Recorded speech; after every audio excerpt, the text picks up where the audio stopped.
Welcome to a very special Sharpe Way show. This is a very special show based kind of about New York, but don't run away if you're not a New Yorker, because what happens in New York comes to your state. We are a battleground state. They tell you that it's Pennsylvania and Florida and Michigan. It's not. That's to see if the left or the right control us. That's what those are about. But for about us being controlled and watching what happens, New York State is the battleground state. What happens here comes to you whether you live in New York or not. And if you live in New York, you know it because you feel it. And cities, you might not care about your city, or maybe you don't live in a city, but lots of us do, and we rely on cities. And what happens in New York City is coming to your city too. So you need to pay attention to this one no matter what. And do me a favor, like, comment, share. I bring this up all the time. Please don't stop doing it. It matters. I know I'm a handsome man, and you sometimes get entranced by my good looks. It's true, but don't judge me because I'm beautiful. I'm also smart too, and modest, which is the best part about me is my modesty. So please make sure you like, comment, and share, and that people are out there seeing what we're doing. This was a hard one for me because with my overlord, His Majesty King Andrew Cuomo II, saying what he said about the wealthy and the rich and coming to New York City, it was emotional for me because these are things that I've been talking about literally for years. Some of the reasons why I ran for governor in 2018, 2017 in the first place. I've been discussing exactly these issues. And everything that I spoke about came to pass. And it was basically put together and came out in this last piece. For those who don't know, His Majesty actually begged the wealthy to come back to New York. And let me give you quickly this. I think you may enjoy this. It's a couple quick, very quick, couple of seconds, and you'll see what he actually said. Again, this is from the horse's mouth. I literally talk to people all day long who are now in the Hamptons house. Hamptons house. Who also lived here. Mm-hmm. Or in their Hudson Valley house. Hudson Valley house, sure. Or in their Connecticut weekend house. Jersey Shore. And I say, you got to come back. When are you coming back? We'll go to dinner. I'll buy you a drink. He ran them out. He ran them out. And now he's blaming them. He's the one who ran them out and made them leave in the first place. It's what I was telling everybody. This is a bad idea. It's going to come back to bite us. And now it's like, you got to come back. It's up to you. So like, it's not his fault. Nothing is his fault. And I'm not even that mad at him anymore. And people, what? You don't hate Cuomo? I'm not that mad at him anymore. I've gotten past that. There was a time when I was really angry at him. I'm no longer, because he has shown us who he is. And us as New Yorkers, we keep putting him back in. We put this man. He got over 60% of the vote. And when he was destroying our state by locking us down without thinking at all and putting old people back into nursing homes and having them die there in nursing homes, over 50% of Republicans surveyed supported his policies. It's no longer his fault. It is now ours. This is now our fault. It's no longer his, even though he's the one who threw them out. Come over, I'll cook. They're not coming back right now. Yeah. And you know what else they're thinking? Tell me. If I stay there, yeah, they pay a lower income tax. What? Wait a minute. What? I'm kind of wondering, if they stay someplace else, they pay a lower income tax. Are you trying to tell me that higher taxes push people out of New York State? What? The man who has done nothing but tax people more and more and more. The man whose plan to fix our state, in case you haven't figured this out, is to actually spend more on bridges, tunnels, tolls, and taxes. Huh. Crazy, isn't it? Because they don't pay the New York City surcharge. Oh, that's the only reason. Because they don't pay the New York City surcharge. So all his other taxes are fine. No, they're not. No, they're not. I literally talk to people. It is embarrassing how bad this is. I have to talk, because if you remember when I talked about this, literally 6 months, not 6 is probably too much. I'm sorry. Probably, well, maybe 6, it's August now. So February, maybe 6 months ago, 5 or 6 months ago, if you remember what I said, cities are in trouble. New York City's in trouble. And what I said was, if you remember, for those who are paying attention, I said the issue we have here is that the value that New York City brings to most people, the reason why they come, is because of several things. The talent that it brings, it's a pool for talent. It's a pool for finances because finance is here. And it's a pool for customers. There are literally 16 million people in the New York City metro area. That's more than most states, right? Combined, right? Just the New York City metro. New York City, 8.5 million, more than about 40 states. The metro area is more than probably 45 states. There's so many people in that metro area. And I mentioned more than once, it isn't as important as it was. New York City has been becoming a communist state for many years. Right now, it actually is a communist state. But nobody cared because the opportunity cost was so hot, was so good. There was so much opportunity. You could show up in New York, being here for 2 weeks and get a job making 6 figures a year. Fine, I'll take the other punishment. I have so much opportunity. And then growth and grow my business. Oh my God, who cares? Well, that's gone now. Those opportunities are gone. Upstate New York has been suffering for at least a decade, if not more. At least a decade, probably 2 decades. It's been suffering. Why? Because the oppressiveness of the environment isn't matched by opportunity. You have to have massive amounts of opportunity to accept the oppression that New York State is. And when the opportunity goes away, they say, I'm not staying here. Why would I just be punished with no chance of growth, with no chance of exploding? That's what's happened. And I told everyone who would listen, and that was almost no one clearly, but as I told people that when this COVID environment hits, if we aren't resilient, and that was my key, if we aren't resilient, we're going to collapse because the wealthy are going to leave. And a city like New York City and like New York State, where there's no real opportunity for people who aren't wealthy, everyone depends upon the wealthy. And if you remember what I was saying, once you have COVID hit, technology comes in. And New York City and New York State begin to suffer tremendously for many reasons.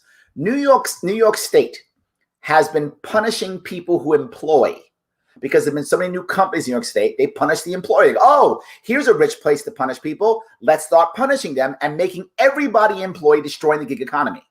As the gig economy gets hammered, people stay because there's an opportunity. I'll stay in the gig economy because I might become a great actor. I'll stay in the gig economy because my startup might explode and become awesome and big. I'll stay in the gig economy and I'll get punished because this thing might happen. Well, now COVID hits and we're still crushing the gig economy. And now it's basically over. You can't do it anymore. And now how do you start a new business? You can't, because now everyone you grab now is an employee, which means the state punishes you and makes you pay this and pay that and pay this and pay that. Well, then why have the person here in New York State? Why have them in New York? You remember the people I know in upstate New York who drive to Pennsylvania to work or to have businesses? It's not because of the New York City surtax. It's because New York State is oppressive. That's the reason why.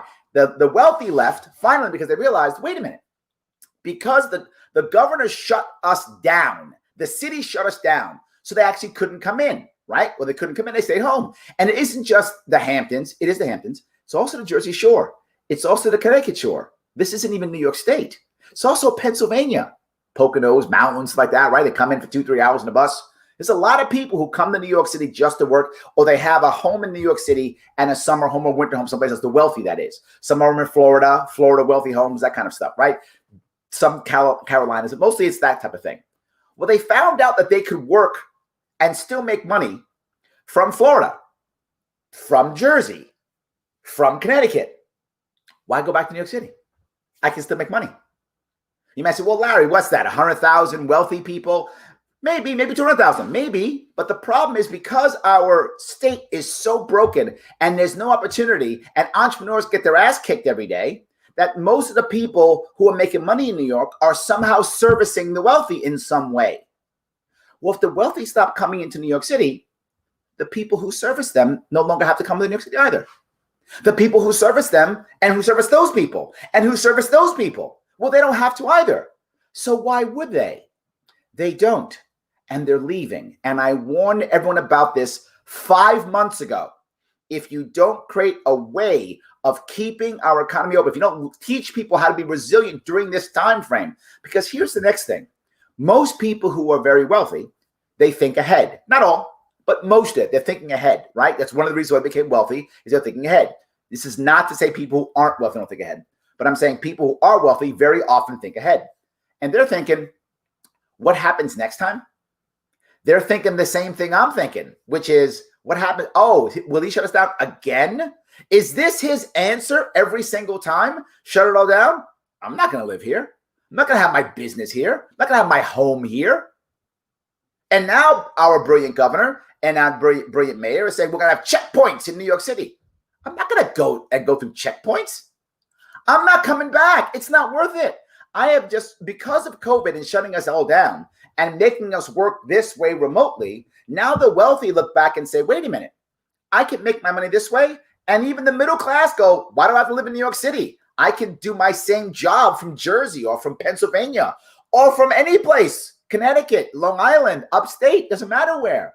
Anywhere I can do my job. Why would I come back to the city?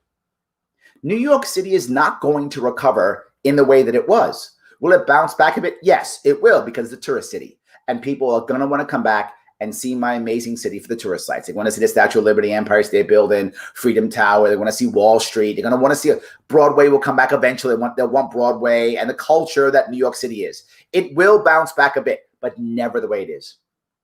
Because of how backward our government is, and yours is too, if you don't live in New York State, yours is backward too.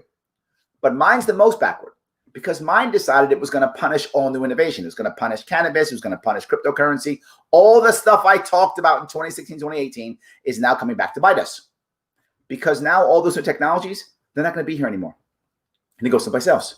How are we going to grow? We can't. Finance used to be huge in New York. And I told you all in 2018. Yeah, I know, I told you so. I know. I told you in 2018. Finance is leaving. Tech used to follow finance, but our governor, who's never had a regular job, who doesn't know what the market is about at all, hasn't realized that tech no longer follows finance. Finance now follows tech. So tech all went to the West Coast. And why is California even surviving with its communist state? Because they took our finances in San Francisco right now. That's why they have tech and finance in San Francisco, which should have been in New York City and isn't, because we're backward. We are so backward that we push them out. And we wonder, please come back. I'll cook you breakfast or whatever the hell that idiot's going to do. I'll make you a drink, whatever. They're not coming back. Not because of New York City surtax. Because our governor over the past 10 years has crushed my state. Has made it so oppressive that not only are the wealthy leaving, everybody's leaving. Like there's no tomorrow. For those who don't know, this census, once it's done, why he's so mad about the census is because we're going to lose 2 congressional seats in New York State. Not 1. We're going to lose 2 congressional seats because so many New Yorkers have left this oppressive state. I warned you all of this. All you New Yorkers, I warned you of this. Many of you supported me. Thank you for those of you who did. And many of you came up with every stupid excuse known to man to not vote for me. Every dumb excuse. Well, you can't win. Yeah, because you're too dumb enough to vote for me. That's why. Because you're so brainwashed to not vote. You're going to keep going for the same old thing? It's a democracy. Whatever government we get, we deserve. That's how it works, isn't it? Yeah, I'm a little upset. You could tell I am. I couldn't do this yesterday. People wanted me to respond yesterday. I was fuming. I couldn't do it yesterday. I was too emotional. I was too angry because I warned everyone of this literally years ago. I'm not exaggerating when I say years ago. Every single thing I spoke about, how it was going to crush the pensions, how we have to be more resilient, how the jobs are going to go away, how the wealth were going to leave. You can look at my old stuff and I'm literally saying everything. It's like I'm Nostradamus. I've said everything that was going to happen. It's happening now. And for those of you who don't care, who cares about dumb New York? Your state's next. Don't think it's not. Your state is next. This is the future. Watch. We're the canary in the coal mine. When we start the collapse, you're coming next. We have to change this now. And the worst part is, He's not going to stop. Cuomo has taken no responsibility for any of this and never does and never will. And if he wins in 2022, he will take my state through bankruptcy in 2023 or 2024, and he will blame Trump for it. It will all be Trump's fault when he takes us through bankruptcy in 2023 or 2024. He will take no responsibility at all. He's doing it now. If you hear him now, what is he doing? He's cutting education, which all New Yorkers supposedly will vote for him because education. Now he's cutting it by 20%. Cutting Medicaid, Medicare, but we have to have Medicaid, Medicare. Now he's cutting that too. And here's the worst part, with no answer. Just too bad I don't have the money. Too bad Trump should have given us money. For those of you who don't know, that's literally what he's saying. Trump should have given us money. It's all Trump's fault. And I'm not a Trump supporter. You know I'm not. I'm just saying you can't just blame everybody else. At one point, it's your responsibility. At one point, it has to be someone's responsibility, not his. He will blame everyone else, and watch your governor do exactly the same thing. Watch your governor, one thing, because this economy isn't getting better. It's going to get worse, regardless of who wins, whether Trump wins or loses. That doesn't even matter. And that's the best part. When he ran in 2018, he ran against Trump, which meant nothing for New Yorkers. It didn't matter if Trump won or not. And reality of it is, Trump's going to lose New York State anyway. New York State goes to Biden. It's a totally blue state. It doesn't matter who you vote for in New York State. Biden gets our votes, right? You vote in South Carolina, why are you bother voting? Trump gets your votes. That's how it works. So that's our system. So why are we fighting Trump? We got to fight our local people. You see me preach local. Why? Because of this. This is why I preach local. This is why I try to break the left-right paradigm. This is why I try to get us to start thinking about another way, actual solutions and answers. If you remember, I talked about a way to fix education without spending more money, in fact, spending less, so that we'll be more resilient. So if this happened, I was thinking if something like this happened, because I told you all that a crash was going to come. I was literally saying this during my campaign. A crash is going to come. I don't know when, but it always comes. That's what happens. Crashes come. That's what happens. So instead of going, oh my God, the crash comes, federal government save me, say, oh my God, crash comes, we're ready for it because we're resilient. We don't do that. I was talking about ways to make our education more resilient. I was talking about ways to make our economy more resilient. I was talking about ways to help the economy, help entrepreneurs and local people grow so that when this happens, we can work. If you remember when I first talked, when this first came out, that when we talked about COVID, about February, March is when people really began to talk about it a lot, right? Everyone's focused on impeachment, which again, I don't care if he was impeached. My state isn't helped whether you remove Trump or don't remove Trump, and New York State's still a disaster. Either way. So for you Democrats, get rid of him. You Republicans, he's God. He's neither. I don't care. I care about my local community and it working. And it doesn't.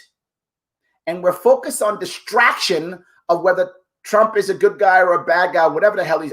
Who cares?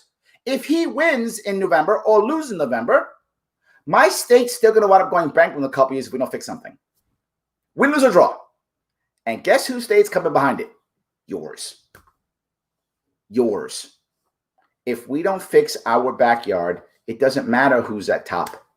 It's irrelevant. Sorry I'm so upset, guys, but I am. I'm trying to not be upset, but I am, because I'm watching everything collapse. And this guy is such a hip. This piece bothered me so much because it's as if he literally punched you in the face and said, why are you leaving? Because you punched me in the face is why I'm leaving. What, are you going to stop? No, I'm not going to punch you in the face, but I'm going to give you ice cream after I punch you in the face. I have an idea. Stop punching me in the face, and I might come back to your city. You keep the ice cream. Just don't punch me in the face. I'm not asking for a handout. I'm asking to stop punishing me. Just stop punishing me, and I might go back. That's what most of these people are actually thinking. But the sad part is, I still have the massive majority of New Yorkers going, but if not Cuomo, who? At least it's not the Republican, whoever the evil Republican is supposed to be this time. At least it's not that guy or gal, whoever that person is, who I don't even know, but I'm scared because they have an R by the name. At least it's not them. So let's stay here with the punishment that I know until I get so sick and tired that I pack up and leave and don't come back. And the state begins to go away. And worse here now is the city's going to start being destroyed. The cities are collapsing. You can guarantee it. Why would you want to stay? Think about that. Why would you want to stay unless you're super poor or super wealthy? Why would you want to stay? If you're super wealthy, you don't care. You live in a $20 million apartment in the sky. You don't see the peasants because all they do is serve you because you're super wealthy. Fine. You don't care if you're that guy or gal. Okay, I got it. Or if you're poor because, hey, everything's near me. I don't have to own a car. I can walk around. I'm on public assistance anyway. Fine. That's it. Why should you be in a city? You're watching this collapse now. The opportunity is going away and we're not paying attention. There are ways to fix this, and I talked about it. And the key is small business, entrepreneurs, resilience. That's the key. There has to be more value in cities. It isn't just the weather, as he said. It isn't all those things. I hope that we see this now because it's coming. It's coming to you. This, I hope you'll watch for a couple seconds. This is a commercial that I put together for Rochester 2.5 years ago. And watch how apropos it is today. I'm here in Rochester. Used to be called Flower City because over here used to be a big flour mill. Made lots of flour. That's great. What is it now? It's nothing. People said, well, wait a minute, we have to do something about that. This should be something. So the idea was, we'll put taxpayer money into it. And guess what we have right now? Nothing. It's a waterfall. It's a beautiful waterfall, but that's all it is. Putting taxpayer money into it wasn't the answer. But why would we think to do that? Here's why. That building is the Kodak headquarters. And years ago, this big business was a key part of what made Rochester great. 60,000 jobs. But then Kodak, all of a sudden, went away. Now, there's about 1,000 jobs. And those other 59,000 jobs, they're not coming back. Now, as a business consultant, I often talk to small business owners and I tell them, there's a rule. Try to not have more than 40% of your income coming from one client. Because if you do that, you can be in trouble if that client goes away and that client can control you. Well, a similar thing happened here in Rochester with companies like Kodak. Now, I'm not against big business, but if you have too much big business, all of a sudden now one goes away and you're in trouble. And that's what happened here. The answer is medium and small size businesses that will help keep this area vibrant and resilient with the local people.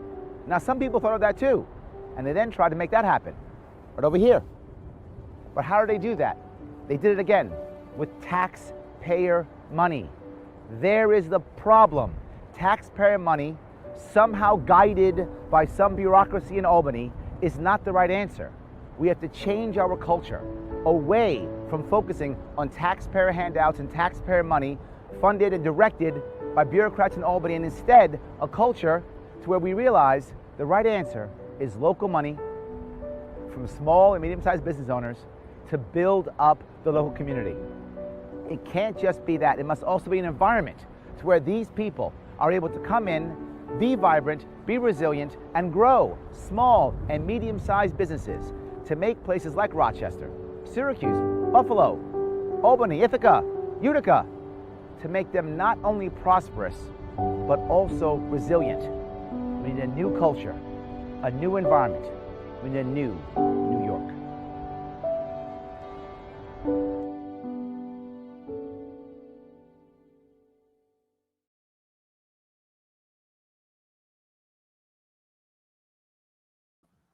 What could have been?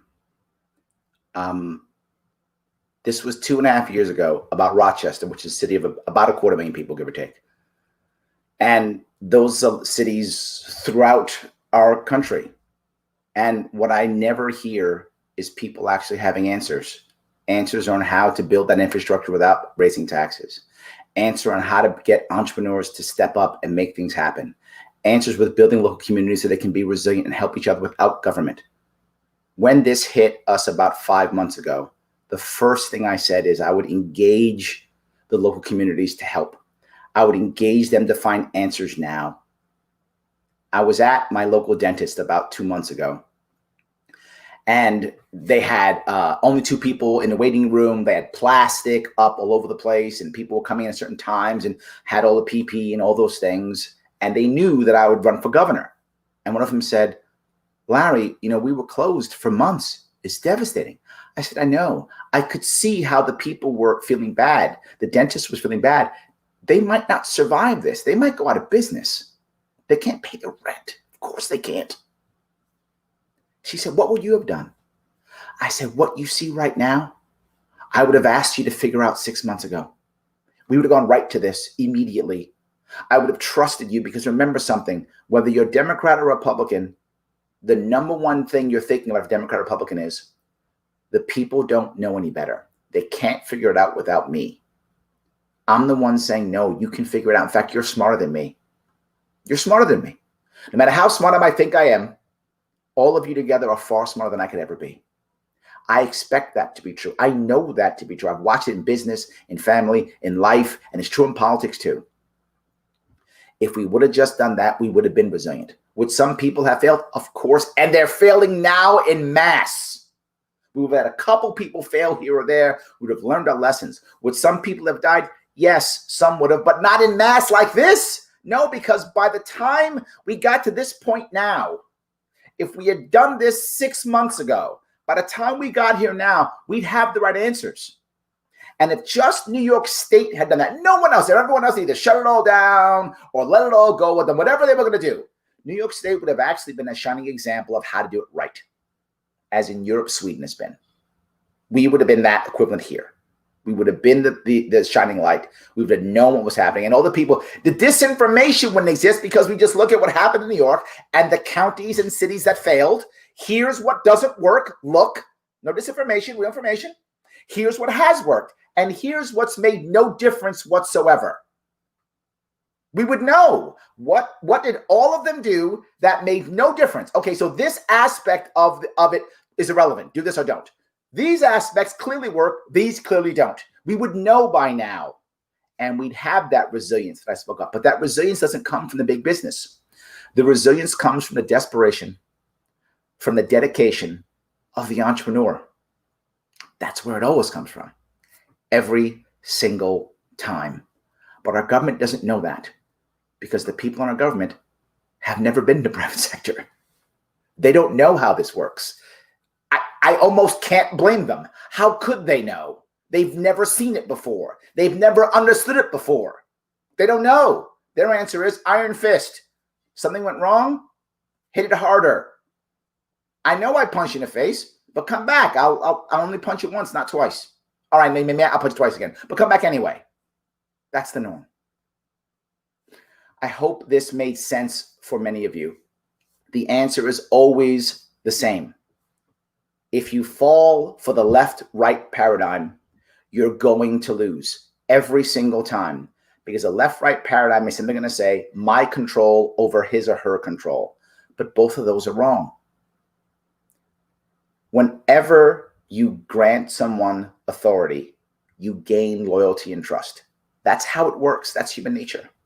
So when I grant my civilian population, when I'm the governor or mayor, and I give them authority over themselves, over this, they will trust me more. That's how it works. One of the reasons why so many of us think everything's disinformation is because we don't trust our government. We don't trust the other guy, right? If I'm a Democrat, I don't trust Republican. Republican, I don't trust Democrat. What if I just give you the authority? Then all of a sudden you begin to trust me. It's just normal, because we're transparent together. Whatever I know, you know. Whatever you know, I know. All of a sudden, there's trust. How can you have a relationship, government to the people, if there's no trust? That's where we are now. And every time something happens, it falls in a left-right paradigm. Who controls who? And then worse, we're so used to being controlled, we can't even imagine not being controlled. One of the reasons One of the reasons why we didn't respond so well to COVID is because too many of us were just waiting for the government to respond. Too many were. The funny part is some of us weren't. And many of these good ideas came up. And when you saw the ideas come up, and I put them out. Remember, I put them on Facebook. Look at these companies doing this. Look at these stores doing this. They're already starting to do it before the lockdown. And then what happened? Lockdown. Then lockdown. Now we have to figure out how to open up. What are we going to do? What small business owners were doing 6 months ago, we're doing it now. They were doing it 6 months ago. We should have encouraged them. Our cities, if we don't change this, are going to collapse. And maybe you don't care because you're a country boy. You're a country girl. You don't care. You should, because those city folk are going somewhere. Yeah, they are. Well, let New York collapse. New York people are going somewhere, and probably to your state and to your town. And if they haven't learned anything, they're going to bring the same ideas to your state, to your town, to your city. This is the canary in the coal mine. New York State, New York City is ground zero. This is the battleground. If you live here, fight with me. If you don't live here, support the fight. Because if you don't fight here, you'll be fighting in your own streets. You'll be fighting in your own state. You'll be fighting in your own city, your own town. I can guarantee it. We see it everywhere. All right. My sermon's over. Thank you so much for watching. I appreciate it. I will see you all later tonight.